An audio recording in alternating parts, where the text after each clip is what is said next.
Les travaux de dialogue politique se poursuivent au Palais du Peuple. Après une première rencontre la semaine dernière, celle de ce jeudi a abouti à la mise en place d'un cadre consensuel souhaité par les différentes parties.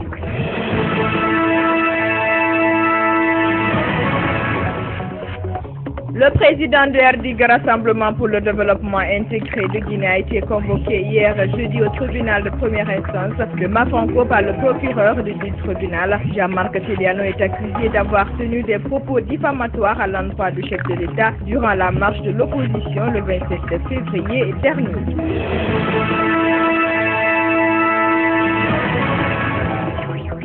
La résolution des conflits au cœur des débats hier jeudi à l'ambassade des États-Unis est pour faire partager l'expérience américaine en ce sens à travers le compte-rendu d'un jeune Guinéen qui a séjourné récemment au pays de l'oncle Sam en compte du programme de visiteurs internationaux. L'exposé a aussi porté sur les élections et la démocratie ainsi que des pistes de solutions pour la Guinée dans ce domaine.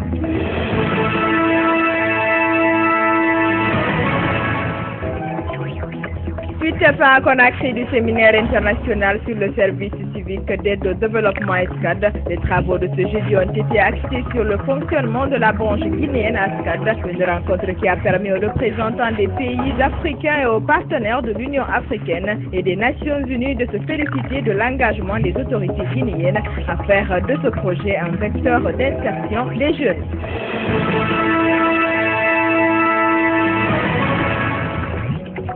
L'atelier national sur l'alimentation scolaire qui a démarré mardi dernier a pris fin hier jeudi à Conakry, organisé par le programme alimentaire mondial en collaboration avec le ministère de l'enseignement préuniversitaire. Objectif, réfléchir sur les stratégies pour la pérennisation des cantines scolaires en Guinée. La rencontre a regroupé durant 3 jours des partenaires techniques et financiers ainsi que les représentants de 3 pays de la sous-région ouest africaine.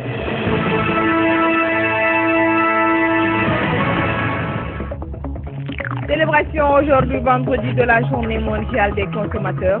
À travers le monde, de nombreuses associations composées d'experts estiment que les consommateurs restent exposés à toutes sortes de dangers. En Guinée, cette journée est mal connue. Pire, la situation des consommateurs est plus que déplorable.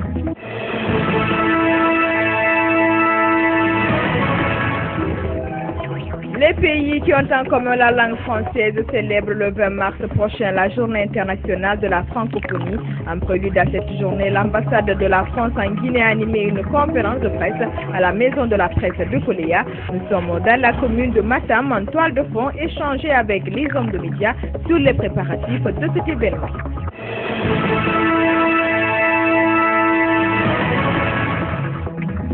Un corps sans vie a été retrouvé hier aux environs de 17h en bordure de mer à la Minière. Il s'agit d'un petit garçon âgé d'une quinzaine d'années. C'est le l'un des responsables de la jeunesse de la Minière. Le garçon serait mort par suite de noyade. Le corps a été transporté à la morgue de Donka par les autorités du quartier et les services de sécurité.